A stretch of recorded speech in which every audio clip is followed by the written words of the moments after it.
Daniela Calle y saludamos a mi querida amiga Carmen Obregón, analista económica en The Objective. Carmen, ¿cómo estás? Feliz martes. ¿Qué tal? Feliz martes. Un martes complicado, ¿eh?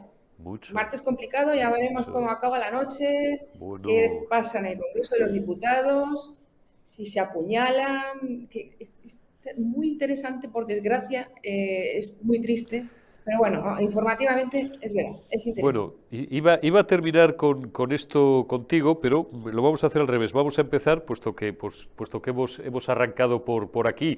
Te supongo feliz, satisfecha y orgullosa de formar parte, como todos nosotros, del lado correcto, es decir, de la fachosfera y no de la sanchosfera. He hecho un editorial en el formato anterior de La Retaguardia, recordándole desde mi humilde posición, yo que no soy nadie, al todopoderoso presidente del gobierno de España, que está muy seguro, porque lo sigue siendo, pero le queda un día menos para dejar de serlo, como a todo el mundo que si ser de la fachosfera es estar con la libertad y con la ley, pues yo prefiero ser de la fachosfera antes que estar con los criminales, con los terroristas y con los traidores, por lo que estamos viendo en los últimos días. Vamos a ver esto de Putin qué juego nos da, Carmen.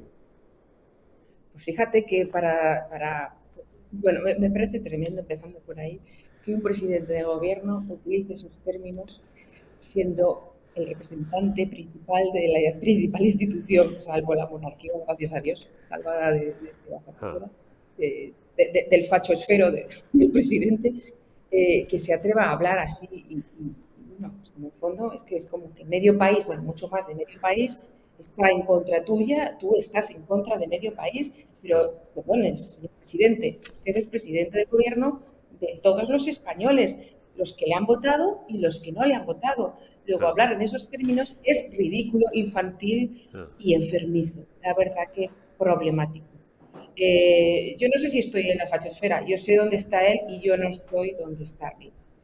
Ah, Y sí. espero que hoy se dé cuenta que la fachosfera la tiene los que va a apañarse y va a hacer ese apañusco de la amnistía. Eso es una fachosfera.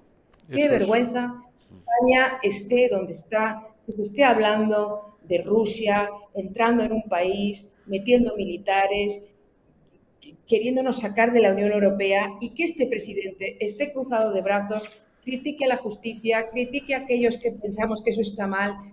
Esto es, de verdad, es un mundo de locos, es un mundo de locos. Y cada día que pasa más, está más elevada la locura. Es que yo no sé, por eso entiendo que en algún momento las costuras se van a romper, porque es que esto es insoportable. Un presidente que insulta a los españoles, y que está pactando con lo peor y la morralla de España. En fin, yo creo que la Está, fachosfera, está, a ver, pero a lo sí. mejor el fachosfero es él, ¿eh? El fachosfero es él. Oye, Carmen, fachosferos y mentirosos. Vamos hoy a hablar un poquito del mercado de trabajo. Pero vamos a hablar también, antes de ello, aunque todo tiene que ver, como verán inmediatamente nuestros amigos y espectadores, de esos datos sobre el Producto Interior Bruto que hemos conocido hoy, por obra y gracia, no del Espíritu Santo, sino del Instituto Nacional de Estadística, y que nos arrojan, Carmen, y no te los voy a destripar, prefiero que seas tú, que los tienes ahí delante y fresquitos, que arrojan datos como mínimo sorprendentes y que de un mero primer golpe de vista, desde el punto de vista intuitivo, cuesta entender, aunque si uno reflexiona bien y empieza a hilar, a unir los puntos, pues a lo mejor es todo más sencillo de lo que parece.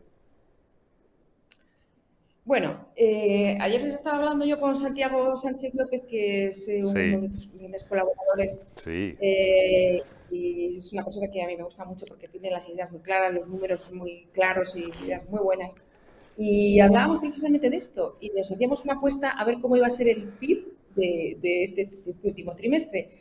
Él hablaba de un 0,5, yo le decía que un 0,5 me parecía mucho y me decía, no, no, el consumo está aguantando, ya verás, pero sobre todo el gasto público. Y en efecto, nos vamos a los datos, se ha hecho una revisión del PIB de 2023 y en lugar de acabar en un 2,4 como quería el gobierno, como preveía el gobierno, perdón, ha acabado en un 2,5, o sea, todavía mucho mejor.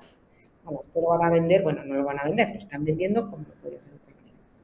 ¿Qué pasa? ¿Dónde está el tema? El tipo está en que en el último trimestre el PIB ha crecido un 0,6, no un 0,4 ni un 0,5, un 0,6. Oye, esos pequeños porcentajes que hacen que al final el PIB de año suba a un 2,5. Pues como tú bien dices, sí, cuando le pasas la mopa a los datos, se ven una serie de cosas. Y se ve, por ejemplo, que el gasto público ha sido, una vez más, esencial en esta subida del PIB. El consumo de los hogares se ha mantenido, pero tampoco ha sido una cosa. Que hay servicios que no funcionan. Pero sobre todo, y lo más importante, que la productividad ha caído. Y que aun subiendo el número de horas trabajadas, eso es lo que parece increíble, la productividad sigue cayendo de una manera impresionante. Entonces, si las inversiones caen y la productividad cae, que esos son los verdaderos datos que nos tienen que preocupar, no el dato del fijo discontinuo, no, esos son los datos, pues yo creo que no estamos como para tirar cohetes y felicitarnos por el buen funcionamiento de nuestra economía. Evidentemente no estamos en una recesión, gracias a Dios. También es cierto que España no tiene tanta dependencia como otros países de la Unión Europea del gas, pero ojo que Europa está a las puertas de una recesión, y ya nos lo vino a decir de Guindos el otro día, una recesión técnica, lógicamente, y cuando los demás están así, pues nosotros acabamos resfriados. Yo lo que quiero decir es que lo importante, fíjate, estoy ahora mismo en una sala, no sé si te lo he dicho, que depende es la Fundación Randstad, y Ajá, aquí se habla de empleo. Y vengo de hablar de empleo, ajá. de cómo está el empleo en España.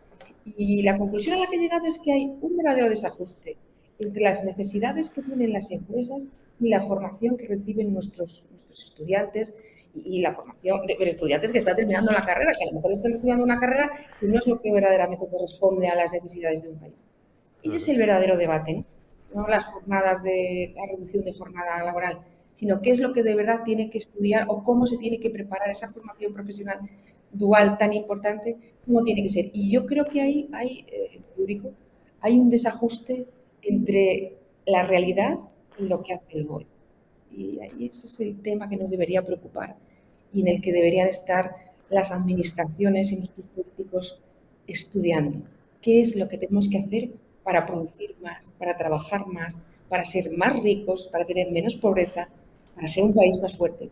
Yo creo que en eso sí que estamos suspensos. Estamos suspensos, pero y con esto te despido, Carmen, no te robo más tiempo porque vas a seguir ahí trabajando durante unas cuantas horas, porque aquí algunos Sánchez trabajamos, no como la playa de los centenares de mangantes que tienes ahí alrededor y de manguares por hacerte papeles que luego ni te lees, ¿no?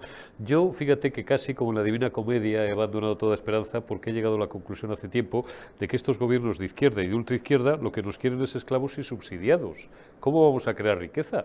¿Cómo vamos a ser productivos y aspirar a mejorar nuestra situación? De paso, la situación general, porque cuanto más ganemos, en teoría, vas detraen de nuestro salario para la caja común y para gastárselo ellos, porque si solo fuera para sanidad y educación, y a ellos lo que les conviene, insisto, es tenernos subsidiados y tenernos esclavos, vivir de un salario público, vivir de una pensión, vivir de una paguita o vivir de una subvención. Sí, esa es una de las claves que están en el debate del empleo, efectivamente. Ese subsidio de desempleo que se tuvo que salir del Congreso porque Podemos se lo tumbó a última hora a la ministra de Trabajo, Yolanda Díaz, ¿no? Ese subsidio que yo me temo muy mucho que como va a tener que depender otra vez del voto de Podemos, va a ser aún peor lo que salga todavía de ese acuerdo que lo que se había hecho al principio. Y tú decías, el presidente del gobierno, los papeles que no se leen, bueno, los papeles que no se leen y los papeles que se leen.